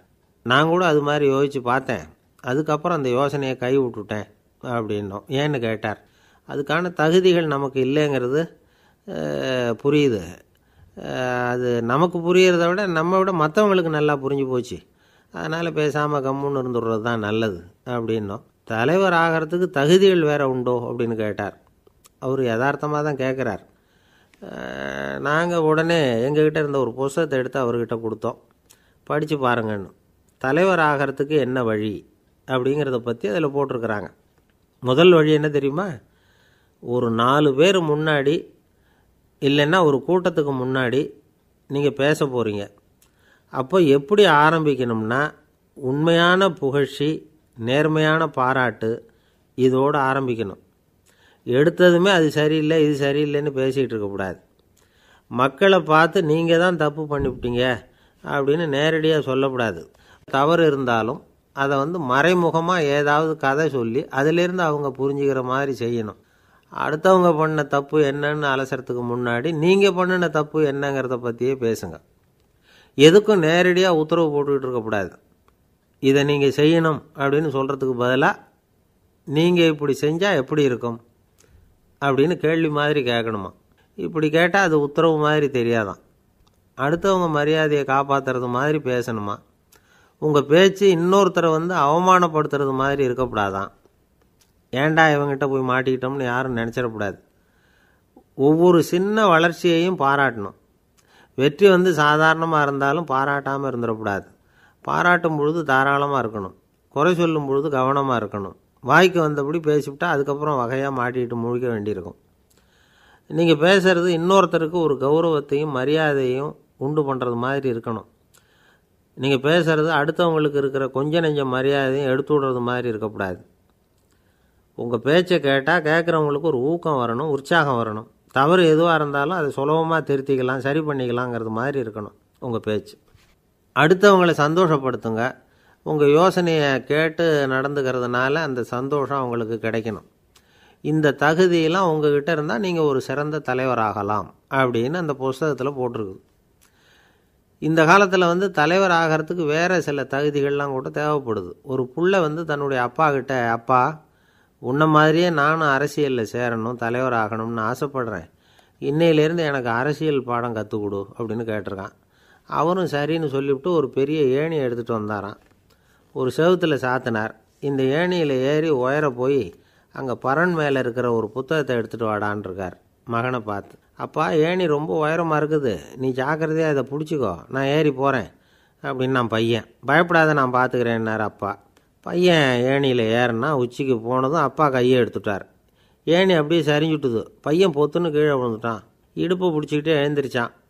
என்னப்பா இது, இப்படி என்னை ஏற விட்டுட்டு கையை விட்டுட்டியே, இப்படி கைவிடலாமா அப்படின்னு கத்தியிருக்கான். அப்பா நிதானமாக சொன்னாராம், அவசரப்படாதேப்பா, அரசியலில் இதுதான் முதல் பாடம். பெத்த அப்பனாக இருந்தாலும் அவனை நம்பாதே அப்படின்னு உபதேசம். அன்பாக இருக்கணும்னு அநேக பெரியவங்க சொல்லியிருக்கிறாங்க. நாமளும் அதை கேட்டுவிட்டு அன்பு காட்டுறதுக்கு தயாராக தான் இருக்கிறோம். அதை வாங்கிறதுக்கு தான் ஆளை காணும். இருந்தாலும் அன்பில் எத்தனையோ வகை உண்டு. அதை சரியாக புரிஞ்சுக்கிட்டு அதுக்கப்புறம் அன்பு காட்ட ஆரம்பிக்கணும். வகையை புரிஞ்சிக்காமல் அன்பு காட்டினா வம்பில் மாட்டிக்க வேண்டியது தான். அன்புன்னா சாதாரணமாக நினச்சி விடாதீங்க. அதில் எவ்வளவு விதம் தெரியுமா? இரக்கம், கருணை, காருண்யம், பந்துத்துவம், பட்சம், பாசம், நேசம், விசுவாசம், அபிமானம், காதல், பக்தி, இப்படி பல விதமாக அதை பற்றி சொல்லி வச்சிருக்கிறாங்க பெரியவங்க. இந்த வார்த்தைகள்லாம் நாம் கேள்விப்பட்டது தான். இருந்தாலும் அதுகளுக்குள்ள என்ன வித்தியாசம்னு கேட்டால் சரியாக சொல்ல தெரியாது. அதனால் இந்த வார்த்தைகளுக்கெல்லாம் பெரியவங்க என்ன விளக்கம் சொல்கிறாங்கன்னு இப்போ பார்க்கலாம். எளியவர்கள் மேலே செலுத்துகிற அன்பு இருக்கு பாருங்க, அதுக்கு இரக்கம்னு பேர். அறிவு பலம், சரீர பலம், இது ரெண்டும் இல்லாதவங்க மேலே, அதாவது வலிமையற்றவர்கள் மேலே செலுத்துகிற அன்பு இருக்கு பாருங்க, அதுதான் கருணை. எறும்புலேருந்து யானை வரைக்கும் சகல ஜீவராசிகள் மேலேயும் காட்டுற அன்புக்கு காருண்யம்னு பேர், ஜீவகாருண்யம். சிவி சக்கரவர்த்தி காட்டின அன்பு இந்த ரகம். உறவினர்கள், சொந்தக்காரங்க, அவங்க வசதியாக இருந்தாலும் வறுமையில் இருந்தாலும் வித்தியாசம் இல்லாமல் காட்டுற அன்பு இருக்கு பாருங்க, அதுக்கு பேர் பந்துத்துவம். ஒரு எஜமானன் வேலையாள்கிட்ட காட்டுற அன்பு இருக்கு பாருங்க, அதுக்கு பேர் தான் பட்சம். அவனும் தன்னை மாதிரி மனுஷன்தாங்கிற நினைப்பு வேணும். ஒரு தாய் தன்னுடைய குழந்தை மேலே, ஒரு குழந்தை தன்னுடைய தாய் மேலே செலுத்துகிற அன்புக்கு பாசம்னு பேர். ஈருடல் ஓர் உயிர்னு நினைக்கிறது இது. ராமரும் கௌசலையும் இதுக்கு உதாரணம். தம்மை ஒத்த நண்பர்கள்கிட்ட செலுத்துற அன்புக்கு நேசம்னு பேரு. வயசு, செல்வம், அந்தஸ்து இந்த வித்தியாசமெல்லாம் பார்க்காம அவங்க சுக துக்கத்துல சமபங்கு எடுத்துக்கிறது இது. கிருஷ்ணன் குசேலர்கிட்ட காட்டினது இந்த ரகம். வேலை செய்யறவன் முதலாளிகிட்ட காட்டுற அன்புக்கு விசுவாசம்னு பேரு. தேசத்து மேலேயும் தாய்மொழி பேர்லையும் செலுத்துற அன்புக்கு அபிமானம்னு பேரு. தேசாபிமானம்னு சொல்றமே இதுதான். ஒரு கணவன் மனைவி பேர்ல காட்டுற அன்புக்கு காதல்னு பேரு. கடவுள் பேர்ல செலுத்துற அன்புக்கு பக்தின்னு பேரு. இப்படி அன்புல பல ரகம் இருக்கிறப்போ அதுல உள்ள வித்தியாசம் தெரியாம இடம் மாத்தி அன்பு காட்டினா இடைஞ்சல் தான். சரி, இந்த அன்பை பத்தி விஞ்ஞானம் என்ன சொல்லுது தெரியுமா? இதயத்தை பாதுகாக்கிறதுக்கு முக்கியமா தேவைப்படுற ஒண்ணு இந்த அன்பு தான் சொல்லுது. நெதர்லாந்து விஞ்ஞானிகள் இதை ஆராய்ச்சி பண்ணியே கண்டுபிடிச்சிருக்கிறாங்க. கொஞ்சம் முயல் குட்டிகளை 2 பிரிவா பிரிச்சாங்க. 2 குரூப்புக்கும் கொழுப்பு அதிகமாக உள்ள ஆகாரத்தையே கொடுத்துட்டு வந்தாங்க. ஆனா ஒரு குரூப்புக்கு வெறுமன ஆகாரத்தை கொடுத்ததோட சரி, இன்னொரு குரூப் முயல்களுக்கு ஆகாரம் கொடுத்ததோட நிறுத்திக்கல. அதுக்கு முன்னாடி கூண்டுகளை திறந்து விட்டு முயல்களை கொஞ்ச நேரம் எடுத்து கொஞ்சி விட்டு அதுக்கப்புறமா ஆகாரம் கொடுத்தாராம் ஆராய்ச்சியாளர்.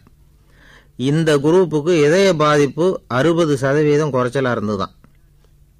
சில நோயாளிகளுக்கு ஹார்ட் அட்டாக் வந்தாலும் அதை தாங்கிக்கிட்டு குணமாகிற சக்தி அதிகமா இருக்குது. இது எப்படின்னு ஆராய்ச்சி பண்ணி பார்த்துருக்குறாங்க. அவங்கெல்லாம் மனைவி தன் பேர்ல ரொம்ப அன்பா இருக்கிறதாக நினைக்கிறவங்களா இருக்கிறாங்களாம். இதய நோயாளிகள் பல பேரை சந்திச்சு இதய நோய் ஏற்பட என்ன காரணம்னு கேட்டிருக்கிறாங்க. அவங்க சொன்ன காரணம்லாம் சாப்பாடு சம்பந்தமா இல்லையா, மனைவி அன்பா இல்லை, இப்படிப்பட்ட காரணத்தை தான் சொல்றாங்களாம். அதனால இதயத்தை பாதுகாக்கணும்னு நினைக்கிறவங்க அடுத்தவங்க அன்பா இருக்கிறது மாதிரி பார்த்துக்குங்க, அதுதான் முக்கியம். ஒருத்தர் முகம் பூரா பிளாஸ்டரி போட்டுக்கிட்டு வந்தார். ரொம்ப கோபமா, என்னங்க ஆச்சுன்னு விசாரிச்சேன். எல்லாம் உங்களால தான் சார்னார். விவரமா சொல்லுங்களேன். என்ன உங்க தகவலை கேட்டுட்டு ஒரு பூனைக்குட்டியை கையில் எடுத்தேன், அன்பா அதை தடவி கொடுக்கறதுக்காக. ஆனா அது முந்திக்கிட்டது, அது என் முகத்தை தடவி கொடுத்துட்டுது, முகம் பூரா நகை கீறல், அதுதான் இப்படி அப்படின்னார். அன்புல அறிவு சேராததுனால வந்த கோலம். அவர் ஒரு பெரிய குடும்பத்துல பிறந்தவர். இருக்கிற சொத்துக்கள் எல்லாத்தையும் வாரி வழங்கிவிட்டு காட்டுக்கு புறப்பட்டார் தவம் செய்யறதுக்காக. இருந்தது பூராவும் கொடுத்துட்டார். இனிமே எதுவுமே இல்லை கொடுக்கறதுக்கு. அப்போ கடைசியா ஒருத்தன் வந்து கையை நீட்டினான். ஐயா ஏதாவது கொடுங்கன்னா. அவர் பார்த்தார். கட்டியிருக்கிற வேட்டியை தவிர வேற எதுவுமே இல்லை. 8 முழம் பட்டு வேட்டி ஜரிகை கரையோடு இருக்குது. கடைசியாக அதை தான் எடுத்து கட்டிக்கிட்டு அவர் புறப்பட்டுக்கிட்டு இருக்கிறார். அவர் பார்த்தார், எதிரில் அவன் பரிதாபமாக நின்றுட்டு இருக்கிறான். அந்த 8 முழ வேட்டியை 2ஆக கிழிச்சார். 4 முழத்தை அவங்ககிட்ட கொடுத்துட்டு மீதி 4 முழத்தை தன்னுடைய இடுப்பில் கட்டிக்கிட்டு அவர் காட்டுக்கு போயிட்டார். இவன் என்ன பண்ணான் தெரியுமா? கையில் கிடைச்ச 4 முழத்தை எடுத்துக்கிட்டு கடை வீதிக்கு போனான். பழைய பட்டு வேட்டி ஜருகை இதெல்லாம் விலைக்கு வாங்குற வணிகர் ஒருத்தர் இருந்தார். அவர்கிட்ட போனான். இதை விலைக்கு எடுத்துக்கிறீங்களான்னு கேட்டான். அவர் வாங்கி பார்த்தார். ஆஹா, ரொம்ப அருமையான வேட்டி, விலை ஒசந்த ஜருகை, இது ஏது உனக்குன்னு கேட்டார். அவன் நடந்ததை சொன்னான். அப்படின்னா ஒன்று செய், இந்த வேட்டியோட இன்னொரு பாதியையும் மெதுவாக வாங்கிட்டு வந்துரு, உனக்கு நிறைய பணம் தரேன் அப்படின்னார் அந்த வணிகர். இவன் கொஞ்சம் யோசனை பண்ணி பார்த்தான். கொஞ்சம் இருங்க, தான் வந்துவிடுறேன் அப்படின்னு சொல்லிவிட்டு நேராக காட்டுக்கு போனான். அவர் எங்கே இருக்காருன்னு தேடி கண்டுபிடிச்சான். அவர் ஒரு இடத்துல தவக்கோலத்தில் இருக்கிறார். கட்டியிருந்த இடைவேட்டியும் அவரை அறியாமலே நழுவி கீழே விழுந்து கிடக்குது. இவனுக்கு ரொம்ப வசதியாக போச்சு. அவரை கேட்க வேண்டிய அவசியமே இல்லை. மெதுவாக சத்தம் போடாமல் அடிமேல் அடி வச்சு நெருங்கினான். அவர் கண்ணை மூடிக்கிட்டு அவர் பாட்டு நின்றுக்கிட்டு இருக்கார். இவன் மெதுவாக போய் கீழே கிடந்த அந்த துணியை எடுத்துக்கிட்டு சத்தம் போடாமல் திரும்பி நடந்தான். அப்படி கொஞ்சம் தூரம் நடந்திருப்பான். அப்படி ஓட ஆரம்பிக்கிற சமயத்தில் அவன் காலில் கீழே கிடந்த முள்ளு ஒன்று நறுக்குன்னு தைச்சி விட்டுது. வலி தாங்க முடியாமல் அம்மான்னு கத்திவிட்டான். இந்த சத்தத்தினால கண்ணை மூடி நின்றுக்கிட்டு இருந்த அவர் தவம் கலைஞ்சிது. மெதுவாக கண்ணை திறந்து பார்க்குறார். தன் இடையில இருந்த வேட்டி அவன் கையில் இருக்கு. இப்போ அவர் நினைக்கிறாராம், இந்த வேட்டி மேலே நான் வச்ச ஆசை அல்லவா அவனை வந்து திருடன் ஆக்கிவிட்டுது அப்படின்னு நினச்சாரான். இது எப்பேற்பட்ட மனநிலைங்கிறத கொஞ்சம் யோசிச்சு பாருங்கள். தான் ஒரு பொருள் மேலே வைத்த பற்று இன்னொரு மனிதன் திருடனா ஆகிறதுக்கு காரணமாயிட்டுதே அப்படின்னு நினைக்கிறார். அப்படி நினைச்ச அவர் யார் தெரியுமா? அவர் தான் மகாவீரர். இழந்துட்டேங்கிறியே, நீ என்னத்தை கொண்டு வந்த இங்கே இழக்கிறதுக்கு? நீ என்னத்தை உண்டாக்குன இது அழிஞ்சுட்டுதுன்னு சொல்கிறதுக்கு? இது அவருடைய சிந்தனை. இன்னைக்கு நம்ம சிந்தனையெல்லாம் வேறு மாதிரி இருக்குது. ஒருத்தன் நடுத்தெருவில் உட்காந்து அழுதுகிட்டு இருந்தான். அந்த வழியாக வந்தவர் கேட்டார், ஏன்ப்பா அழற அப்படின்னு கேட்டார். 5 ரூபா சார், இந்த இடத்துல விழுந்துட்டுது, ரொம்ப நேரமாக தேடுறேன், கிடைக்காது போல இருக்கு அப்படின்னா. எப்போ தொலைஞ்சுது அப்படின்னு கேட்டார். அது எனக்கு தெரியாது சார், பணத்தை தொலைச்சவன் தேடி பார்த்துட்டு போயிட்டான், நான் அவனுக்கு பின்னாடி தேட வந்தவன் அப்படின்னு சொல்லிவிட்டு மறுபடியும் தேட ஆரம்பித்தானான். அமெரிக்க ஜனாதிபதி ஆப்ரஹாம் லிங்கன் ஒரு நாள் தன்னோட கோச்சு வண்டியில் தலைநகரான வாஷிங்டனுக்கு போயிட்டுருக்கிறார். கோச்சு வண்டி ஒரு சாலையில் போயிட்டுருக்கு. அந்த சாலைக்கு ஒரு பக்கத்தில் பயங்கரமான சதுப்பு நிலம். சதுப்பு நிலம்னா அது புதைகுழி, புதை மணல்ங்கிறோம்ல, அது மாதிரி. அந்த சதுப்பு நிலத்தில் யாராவது மாட்டிக்கிட்டா அவ்வளவுதான், ஆளை கொஞ்சம் கொஞ்சமாக உள்ளே அமுக்கிவிடும், தப்பிச்சு கரையேறது கஷ்டம். அப்படிப்பட்ட நிலம் அது. ஆப்ரஹாம் லிங்கன் ஏதோ ஒரு முக்கியமான அரசாங்க வேலையாக போயிட்டு திரும்பி வந்துக்கிட்டு இருக்கிறார். அதனால் அந்த சமயத்தில் அவர் விலை உசந்த ஆடைகளை அணிஞ்சிருக்கிறார். அப்படி அவர் அந்த கோச்சு வண்டியில் வந்துக்கிட்டு இருக்கிறாரு. அந்த சமயத்தில் ஒரு காட்சி அவர் கண்ணில் பட்டுட்டுது. என்ன தெரியுமா? ரோட்டுக்கு பக்கத்தில் இருந்த சதுப்பு நிலத்தில் ஒரு இளம் பன்றி குட்டி சிக்கிக்கிட்டு தவிச்சிக்கிட்டு இருக்குது, பரிதாபமாக கத்திக்கிட்டு இருக்குது. அதை பார்த்தார் லிங்கன். அவருக்கு என்ன மாதிரி ஆயிட்டுது. உடனே வண்டியை நிறுத்த சொன்னார். கீழே இறங்கினார். தன்னோட விலை உசந்த ஆடைகளை பற்றி லட்சியம் பண்ணவே இல்லை. தனக்கே ஆபத்து வரலாம்ங்கிறத பற்றியும் கவலைப்படலை. தான் ஒரு குடியரசுத் தலைவருங்கிறத பற்றியும் அவர் நினச்சி பார்க்கல. நேராக அந்த சதுப்பு நிலம் பக்கமாக போனார். அந்த சேத்துல இறங்கி பன்றிக்குட்டியை காப்பாற்றி கரைக்கு கொண்டுட்டு வந்து சேர்த்துட்டார். அதுக்கப்புறம் நிம்மதியாக கோச்சு வண்டியில் ஏறி வெள்ளை மாளிகைக்கு வந்து சேர்ந்தார். ட்ரெஸ்ஸு, உடம்பு பூரா சேறு சகதி. பார்க்குறவங்களுக்கெல்லாம் ஆச்சரியமாக போச்சு. அவங்களுக்கு ஒன்றும் புரியல. இவர் நேராக ட்ரெஸ்ஸு மாற்றிக்கிறதுக்காக போனார். கோச்சு வண்டி ஓட்டிகிட்டு வந்தவங்கிட்ட போய் எல்லோரும் கேட்டாங்க, என்ன ஆச்சு அப்படின்னு. அவர் வர்ற வழியில் நடந்த விவரத்தை சொன்னார். ஆப்ரஹாம் லிங்கனுடைய இந்த இறக்க குணத்தை எல்லாரும் பாராட்டினாங்களாம், புகழ்ந்தாங்களாம். ஆனால் இதுக்கு லிங்கன் என்ன பதில் சொன்னார் தெரியுமா? தயவு பண்ணி இந்த புகழ்ச்சியான பேச்சையெல்லாம் ஒதுக்குங்க, அதெல்லாம் வேணாம். அந்த சின்ன பிராணி சகதியில் மாட்டிக்கிட்டு துடிச்சிக்கிட்டு இருந்தது, அதை பார்த்தேன். உடனே என்னுடைய இதயத்தில் ஒரு முள் தைச்சது மாதிரி ஒரு உணர்வு. அந்த முள்ளை பிடுங்கி எறிஞ்சேன், அவ்வளவுதான். உண்மையில் அந்த பிராணிக்கு நான் உதவினேங்கிறத விட எனக்கு ஏற்பட்ட இன்னலை போக்கிட்டேன் அப்படிங்கிறது தான் உண்மை. அதுதான் பொருத்தம். அப்படி இருக்கிறப்போ இதில் புகழறதுக்கு என்ன இருக்குது அப்படின்னார் ஆப்ரஹாம் லிங்கன். எவ்வளவு யதார்த்தமான வார்த்தைகள் பாருங்கள். இந்த காலத்தில் நம்மளையும் பல பேர் அப்படி உண்டு. நீச்சல் தெரியாத ஒரு ஆள் தண்ணியில் இறங்கிட்டான். தண்ணி ஆழங்கிறது அப்புறமா தான் தெரிஞ்சுது. தத்தளிக்க ஆரம்பிச்சுட்டான். வாழ்னு கத்துறான். கரையில் நின்றுக்கிட்டு இருந்த ஒருத்தர் இதை பார்த்தார். உடனே அவருக்கு இதயத்தில் முள் தைச்சது மாதிரி ஒரு உணர்வு. உடனே குபீர்னு தண்ணியில் பாய்ஞ்சார். அவரை காப்பாற்றி கரைக்கு கொண்டுட்டு வந்து சேர்த்தார். இதை பார்த்துக்கிட்டு இருந்த இன்னொருத்தர் காப்பாற்றின அந்த ஆளை பாராட்டி புகழ்ந்தார். என்ன புகழாதீங்க சார் அப்படின்னார் அவர். ஏன்னு கேட்டார் இவர். நான் அந்த ஆளை ஏன் காப்பாற்றினேன் தெரியுமா? அவன் நேற்றுக்கு என்கிட்ட 300 ரூபா கடன் வாங்கியிருக்கிறான். இவன் தண்ணியில் போட்டான்னா நான் கொடுத்த கடனும் தண்ணியில் போடும். அதனால தான் விழுந்து காப்பாற்றினேன் அப்படின்னா அந்த ஆள். ஒருத்தர் ரொம்ப அவசரமாக போய்கிட்டு இருந்தார். எங்கே சார் போகிறீங்கன்னு கேட்டோம். எனக்கு வேண்டியப்பட்ட ஒருத்தருக்கு குழந்தை பிறந்திருக்கிறதாக செய்தி வந்திருக்கு, அதுதான் ஆஸ்பத்திரிக்கு போயிட்டுருக்கேன், பார்த்துட்டு வரலாம்னு அப்படின்னார். அப்படின்னா கொஞ்சம் இப்படி உட்காருங்க அப்படின்னோம். சில விவரமெல்லாம் சொல்கிறேன், கேட்டுக்கிட்டு போங்க அப்படின்னோம். உட்காந்தார். அப்புறம் சொல்ல ஆரம்பித்தோம். புதுசாக பிறந்திருக்கிற ஒரு குழந்தைய பார்க்க போகிறதுன்னா அது சாதாரண விஷயம் இல்லை. அதில் ரொம்பவும் கவனமாக நடந்துக்கணும். புது குழந்தைக்கு நோய் சுலபமாக தொற்றும். முக்கியமாக காற்று மூலமாக பரவுகிற நோய்கள் சுலபமாக வந்துடும். அதனால் நமக்கு உடம்பு சரியில்லைன்னா குழந்தைய விட்டு கொஞ்சம் தள்ளியே இருக்கிறது தான் நல்லது. பெரியவங்களை பொறுத்த வரைக்கும் சாதாரணமாக உள்ள ஒரு கிருமி கூட குழந்தையை பொறுத்த வரைக்கும் ரொம்ப மோசமான ஒரு கிருமியாக இருக்கும். சில வெளிநாடுகளில் எப்படி தெரியுமா? பிறந்த குழந்தை தூங்கிக்கிட்டு இருக்கிற ஒரு ரூமுக்கு போகணும்னா போகிறவங்க முகமூடி போட்டுக்கணும், காலணிகளை மாற்றிக்கணும், அவ்வளவு சுத்தமாக உள்ளே போய் பார்த்துட்டு வரணும். பொதுவாக சில ஆஸ்பத்திரிகளில் பார்த்திங்கன்னா பார்வையாளர்கள் நேரத்தில் விசிட்டிங் ஹவர்ஸ் தாயை விட்டு குழந்தைய தனியாக பிரித்து வச்சுருவாங்க. எதுக்குன்னு நினைக்கிறீங்க? அந்த நேரம் பல பேர் வருவாங்க போவாங்க. அவங்க கை கால் சுத்தமாக இருக்காது. சுத்தம் இல்லாத கைகள் மூலமாக கிருமிகள் பரவும். சுத்தமில்லாத கைன்னா மண் தூசி படிஞ்சிருக்கிற கை மட்டும் தான் அர்த்தம் இல்லை. சாலையில் கையை வீசிக்கிட்டு நடந்து வர்றீங்க, குழந்தைய பொறுத்த வரைக்கும் அது கூட சுத்தம் இல்லாத கை தான். தாயை தவிர மற்றவங்க குழந்தைய தூக்காமல் பார்த்துக்கிறது நல்லது. தாய் கூட அளவோடு கொஞ்சிறதோடு நிறுத்திக்கணும். புதுசாக ஒரு குழந்தைய பெற்றுருக்கிற பொண்ணுக்கிட்ட மற்ற தாய்மார்கள் ஏதாவது சொல்லிக்கிட்டே இருப்பாங்க. குழந்தைய அப்படி வளர்க்கணும் இப்படி வளர்க்கணும் அப்படின்னு ஏதாவது அட்வைஸ் பண்ணிக்கிட்டே இருப்பாங்க. இப்படி ஓவராக அறிவுரை பண்ணுறது அந்த பொண்ணை குழப்பி விட்டுரும். அதனால் அப்படிலாம் பண்ணக்கூடாது.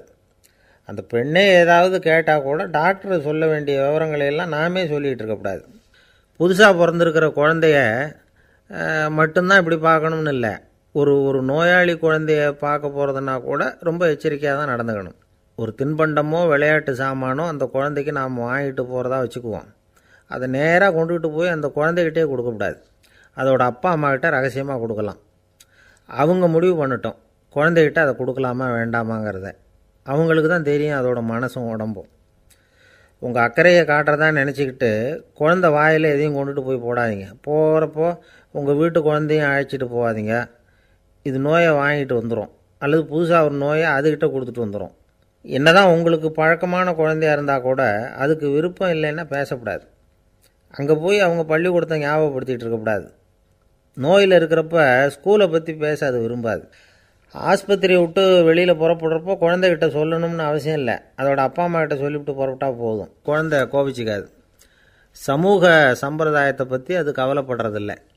இப்படி எல்லா விவரமும் நம்ம எதிரில் உட்காந்துருந்தவங்ககிட்ட சொல்லி முடித்தோம். ரொம்ப நன்றி சார் அப்படின்னு சொல்லிவிட்டு அவர் புறப்பட்டார். குழந்தைங்க கொஞ்சம் வளர்கிற வரைக்கும் தான் நாம் எச்சரிக்கையாக இருக்கணும்னு இல்லை, வளர்ந்த பிறகு இன்னும் எச்சரிக்கையாக இருக்கணும். ஒரு பையன் பள்ளிக்கூடத்துலேருந்து திரும்பி வீட்டுக்கு வந்தான். முகம் பூரா நகத்தால் கீறி இருந்தது. அப்பா பார்த்து பயந்துட்டார். யாருடா உன்னை இப்படி பண்ணது அப்படின்னார். என் கூட படிக்கிற இன்னொரு பையன்னா. நாளைக்கு உன் கூட பள்ளிக்கூடத்துக்கு வர்றேன், நீ எனக்கு அவனை அடையாளம் காட்ட முடியுமான்னார். அது ரொம்ப